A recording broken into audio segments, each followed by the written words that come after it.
San Francisco has the highest density of billionaires in the world, with one for every 11,000 residents. According to San Francisco Gate, there are over 60 billionaires in San Francisco alone and nearly 700 centimillionaires in the Greater Bay Area. If you happen to be one of these people or you have ambition to become one, where should you call home? I'm going to show you the neighborhoods that have the highest concentration of homes over 15, 20, even $30 million. We're going to start where the air is the thinnest and work our way down the list to the more affordable options. The most expensive homes in San Francisco trade between $30 and $40 million, and they rarely exceed this point. Some homes in nearby areas like Atherton or Woodside occasionally exceed the $100 million mark, but in San Francisco, our lots are pretty constrained. The city doesn't allow people to buy up lots and tear down houses and build bigger ones. So as a result, our homes are pretty vertical and, relatively speaking, smaller. If you're looking to score one of these homes for yourself, I know someone who can help. I'm Ruth Krishnan. I'm founder of the Krishnan team. My team and I have sold over $1 billion in real estate over the last 15 years. And one of the best parts of selling in San Francisco is the opportunity to tour the most unique homes and neighborhoods all over the city. In addition to touring some famous tech titans' homes, we've been inside the homes of Nicolas Cage, Klay Thompson, Julia Roberts, Sharon Stone, and the late Robin Williams, to name a few. We've been fortunate enough to sell homes at high price points, and to be honest, typically those sales on the buyer side can take some time. It's not unusual for someone to spend a year or 2 years looking for the right home because inventory is really limited.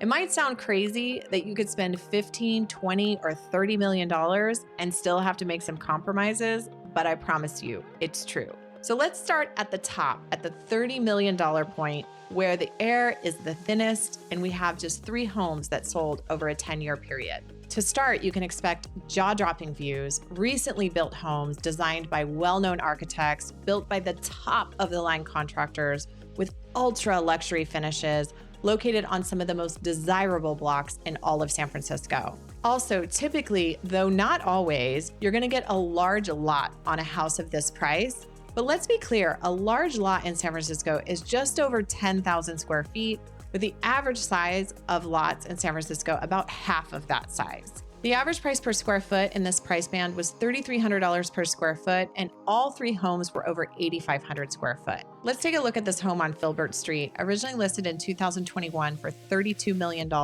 and sold for $46 million, just 30% under asking. This home was developed by Troon Pacific, a really high-end developer. I was fortunate enough to go to a Compass party at this home, and I was blown away. The home was 12,000 square feet on a triple-wide lot. There was also a 72-foot lap pool, which is pretty unusual. We don't have a lot of pools in San Francisco because it's cold here. Usually when they are here, they are heated. This one undoubtedly was. As you can see, you get the views of the Bay Bridge, and the views were jaw-dropping. A walk from this home to shops and restaurants on one of the most popular walkable streets in the city, Union Street, it's about 10 minutes, and Chestnut Street is just a little further. But here's the thing, this is a really flat walk, which might mean the difference between jumping into the car and traveling out on foot. Moving up the hill a bit here, you're gonna lose the walkability, and this is the famous Billionaires Row, or Gold Coast in Pacific Heights. That's the area on Broadway between Lyon and Divisadero. So this home sold for $32 million, and it was listed and sold in just a few weeks for the asking price. You can see the views here, pretty spectacular, very ornate home, really nicely done. And this is what you get for $32 million on Gold Coast. Pac Heights has more luxury homes sold than any other neighborhood in any part of the city. Parts of it are super walkable, and other parts less so. More than likely, your walkable area in Pac Heights is going to be Fillmore, and it can take 20 minutes to get there on foot from this little area that hugs the Lyon Street steps. Our third ultra luxe neighborhood in San Francisco is Presidio Heights. In this neighborhood, your walkable street is going to be Sacramento, and Sacramento is a little quieter. There's some great restaurants and shops on Sacramento, but probably about a quarter of what you would find on Fillmore Street. There is, however, more consistent housing stock, meaning the average San Francisco income earner need not apply. The average home in this neighborhood is $9 million. And though there's a few small houses and condos mixed in, they're very few and far between. So heading over here into Presidio Heights, we've got this house at 3454 Washington Street, which looked like this. They don't have any pictures up. It's very common for people to take pictures down after they sell a house.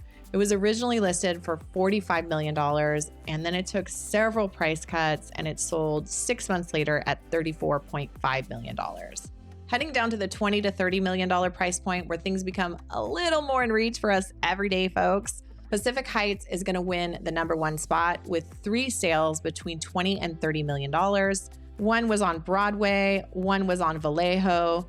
These are 2 of the most sought after streets in San Francisco, and the closer you are to these Lion Street steps, the nicer the blocks and the more expensive the homes get. Because Broadway is higher up the hill than Vallejo, the views tend to be a little better on the top of the hill than on the other streets below, but the views are still extremely good all the way down to Filbert Street in Cow Hollow, as you can remember by that first house that we looked at. One of the things that you're going to give up is the walkability, primarily if you're hugging these Lion Street steps. As you head towards Fillmore, the houses start to feel a little less fancy, relatively speaking, but you're going to gain the walkability to Fillmore Street versus having Union Street be your only stomping grounds in the flats of Cow Hollow.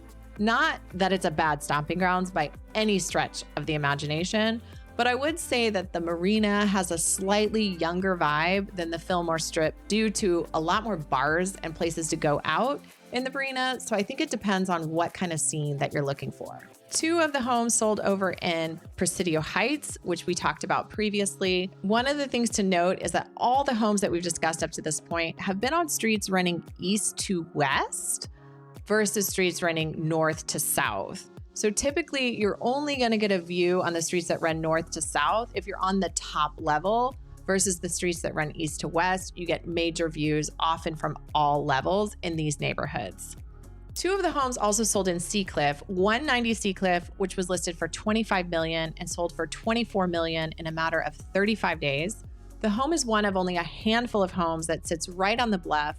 It has unobstructed views of the Pacific Ocean and Marin headlands. It also had an indoor movie theater, a basketball court, and some original gold foil details. Very close by, you were able to score another home in 2023 for $20 million. Similarly impressive, but a very different style, also redone and right on the water. 125th Avenue would have been the highest sales price in Seacliff. The former owner was Sharon Stone, and after being listed for 4 months in 2022 for $39 million, it was never sold, but more than likely, it's still available. The late Robin Williams home is actually currently listed for sale for $25 million. Our last home in this price point sold in Russian Hill, and it's not surprising that only 1 home sold in Russian Hill because there's so few single-family homes in the neighborhood. Whether it's a good thing or not, I do find that most of my buyers who want to spend $10 or $20 million often want to be surrounded by other homeowners who are also in that price point. In Russian Hill, you actually have a wide mix of socioeconomic classes, with condos actually starting at the $1 million price point and going up from there. And then there's some $10 and $20 million houses sprinkled in. This one at 2626 Larkin sold in 2022 for $20 million.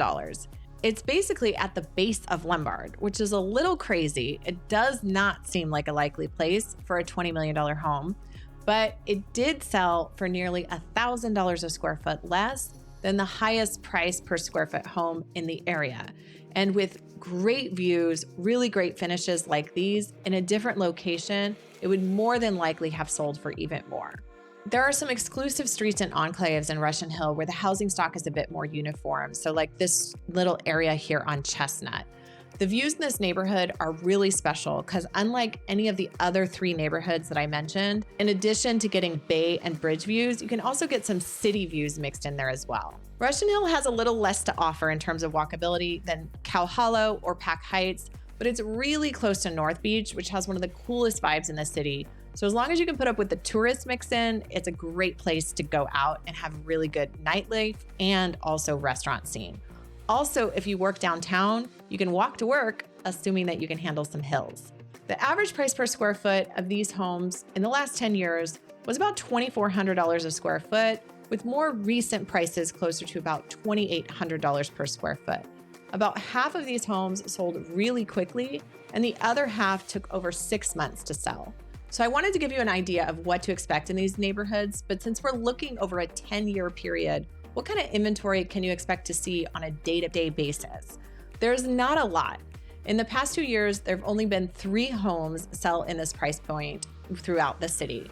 As you step down a bit more in price, you can actually see a bit more inventory in the $10 to $20 million range, where there have been 17 sales in the past few years spread across similar neighborhoods. In this price point, though, you do get a few more neighborhoods added in, and you're not confined as much to the north side of the city. Additional neighborhoods on the north side is going to be Nob Hill and the Marina, but in the central and southern parts of the city, you can find homes in Glen Park, Clarendon Heights, and Liberty Hill, all of which I've covered in other videos. A few things to note. At these price points, it is not unusual for these homes to be shown off market before they ever make their debut on the market. This means a few things. There are more sales than what I can show you on MLS or you can see on Redfin. Also, if you're waiting to purchase one of these homes, working with an agent who has access to that off-market inventory is critical. To take a deeper dive into San Francisco neighborhoods, head on over to our neighborhood vlog playlist, which is linked below in the description. For more help finding the right neighborhood, feel free to reach out to us. We'd love to help. And don't forget to subscribe to our channel so you don't miss another video.